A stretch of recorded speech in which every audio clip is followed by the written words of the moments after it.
Le français a même un handicap sur l'allemand. Il n'a fait aucune découverte majeure sur les maladies humaines. Il est temps pour lui de s'investir dans un fléau qui frappe les esprits.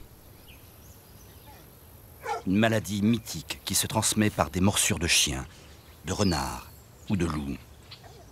La rage.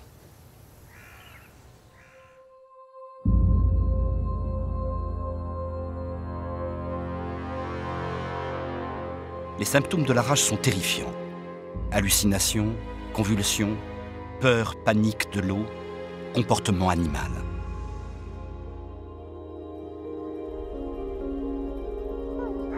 La rage n'est pourtant pas une priorité.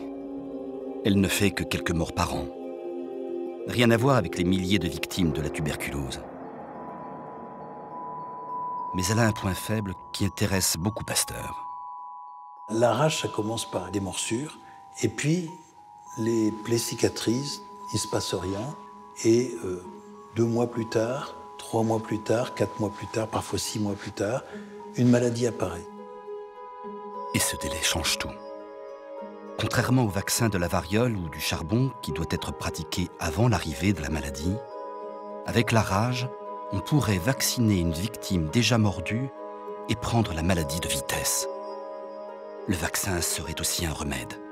Voilà qui serait très spectaculaire. Mais Pasteur est confronté à un problème encore jamais rencontré. Le microbe est invisible. On sait pourquoi maintenant, c'est que le microbe de la rage, c'est un virus, et pas une bactérie, et que les virus sont beaucoup plus petits que les bactéries, ils ne peuvent pas être vus avec un microscope optique, il faut un microscope électronique qui sera inventé que dans les années 1930. Pasteur doit donc travailler à l'aveugle, par déduction. On nous en a apporté 6 de plus ce matin. Il sait déjà que l'ennemi se niche dans la moelle épinière. Il lui faut donc effectuer des prélèvements sur des animaux enragés. Et vous êtes sûr qu'ils sont tous enragés, Roux? Pour ces deux-là, c'est certain. Pour les autres, nous sommes en train de vérifier, mais a priori, oui. C'est bien, ils seront pas de trop. Mais décidément, la rage est un ennemi coriace. Impossible d'obtenir une forme atténuée de la maladie. Pour le charbon ou le choléra des poules, il y est parvenu en laissant ses cultures plusieurs jours au contact de l'air en milieu stérile. Il tente la même expérience avec de la moelle infectée, mais la moelle pourrie. C'est alors que son disciple, Émile Roux, prend une initiative intéressante.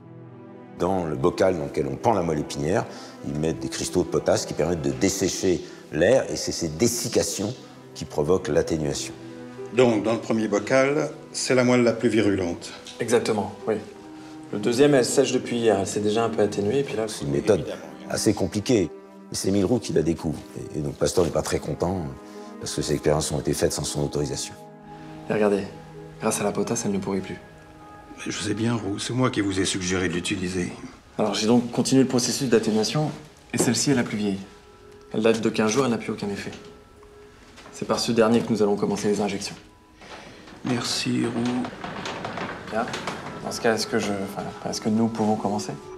Si vous avez fini votre petit cours. Bien sûr.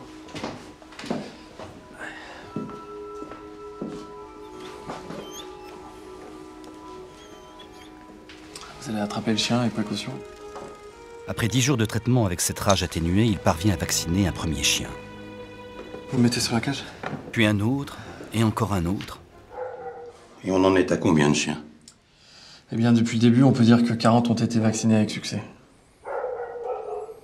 On y est, Roux. N'est-ce pas? Je suis pas sûr, monsieur. Louis? C'est encourageant, mais... Oui, tu es là?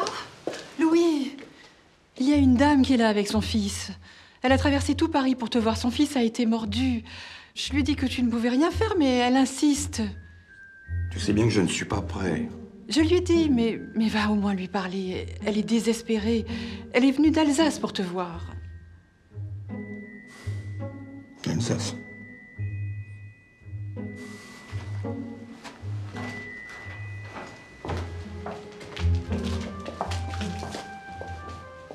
On était dans l'expérimentation animale. Et le passage de l'expérimentation animale à l'expérimentation humaine théoriquement et scientifiquement, il aurait dû en être loin encore. C'est-à-dire qu'il n'y avait pas suffisamment de preuves pour pouvoir passer à des tentatives de traitement chez l'homme. Alors, qu'est-ce qui t'est arrivé, mon bonhomme?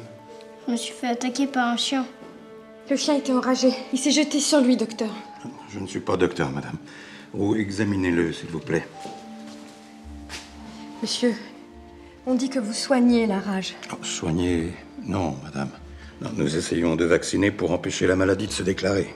Mais de toute façon, le vaccin n'est pas prêt. Mais on dit pourtant que vous vaccinez des chiens. Oui, madame, comme vous dites, ce ne sont que des chiens. Monsieur Pasteur, je sais ce que c'est que la rage. Je vous en prie, vaccinez-le. Ce n'est pas si simple, il y a des risques. Et il y a même de très gros risques, madame. Alors vous n'allez rien faire?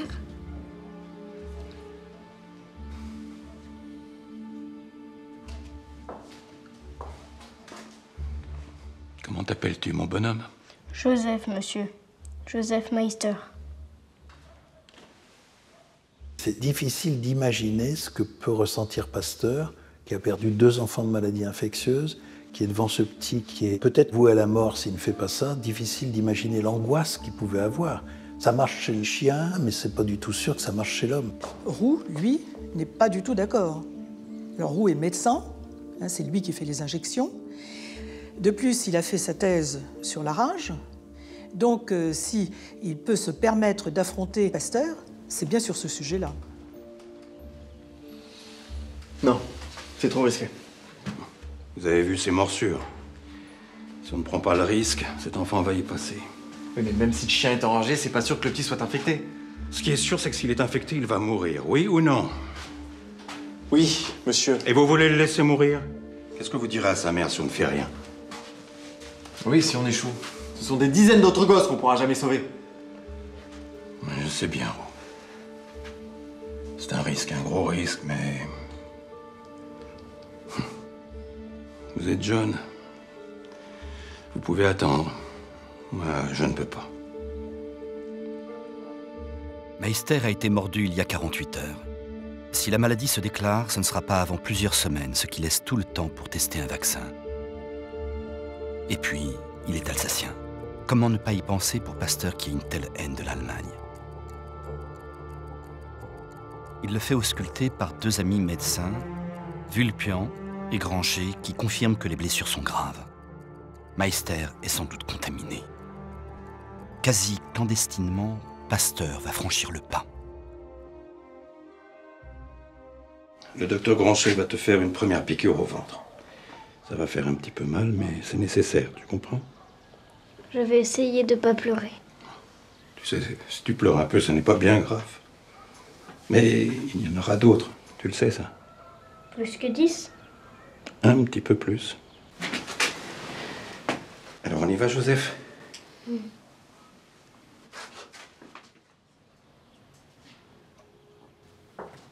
Chaque jour, la dose est un peu plus virulente pour que son corps s'habitue.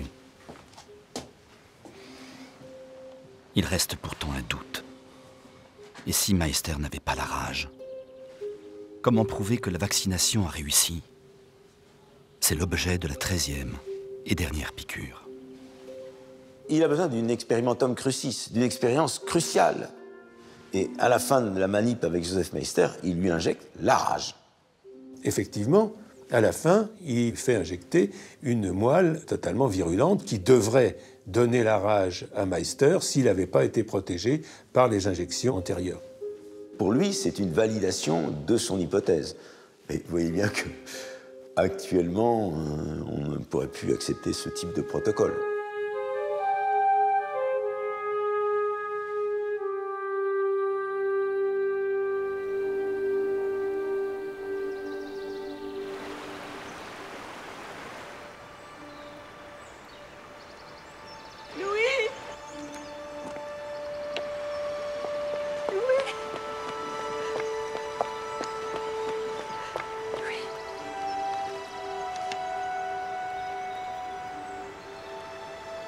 Tu as réussi, Louis. Tu l'as sauvé.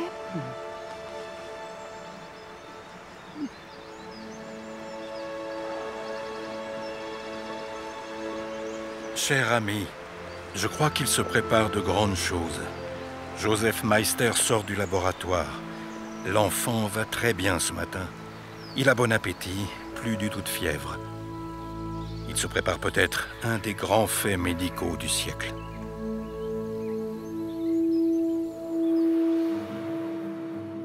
Cette fois, Pasteur est sûr de lui. Il peut rééditer son exploit en lui donnant une publicité maximum.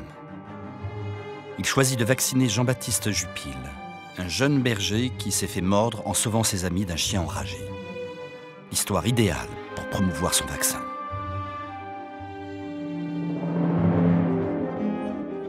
Les semaines suivantes, le monde entier vient se faire vacciner à Paris. En décembre, des enfants américains mordus à Newark s'embarquent pour la France. Leur voyage est payé par le New York Herald qui en fait un feuilleton. Ils sont sauvés. Pasteur devient une star aux États-Unis. Et puis, ce sont 19 Russes qui font la une de la presse. Un loup a semé la terreur dans leur village. Pasteur parvient à en sauver 16. Devant un tel succès, l'Académie des sciences ouvre une souscription internationale pour créer un institut. Il sera inauguré en novembre 1888. Pasteur est un héros. Ses travaux sont unanimement plébiscités, ou presque. Dans la patrie de Robert Koch, on a du mal à partager l'enthousiasme général. D'autant que Pasteur, le patriote, a mis de l'huile sur le feu. Je suis bien heureux que ce nouveau succès soit dû à la France et que le premier sujet humain chez lequel la rage aura été empêchée, après morsure, soit venu d'Alsace. Le symbole n'a pas échappé aux Allemands, qui lancent même une enquête pour s'assurer que le chien était bien enragé. Il est vrai qu'entre les deux pays, les relations sont à nouveau exécrables. En France, le sentiment nationaliste et la détermination à reconquérir l'Alsace et la Lorraine deviennent des obsessions.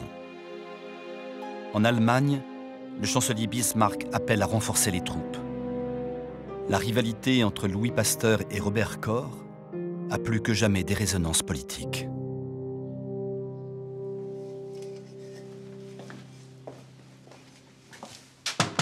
Professeur Koch ?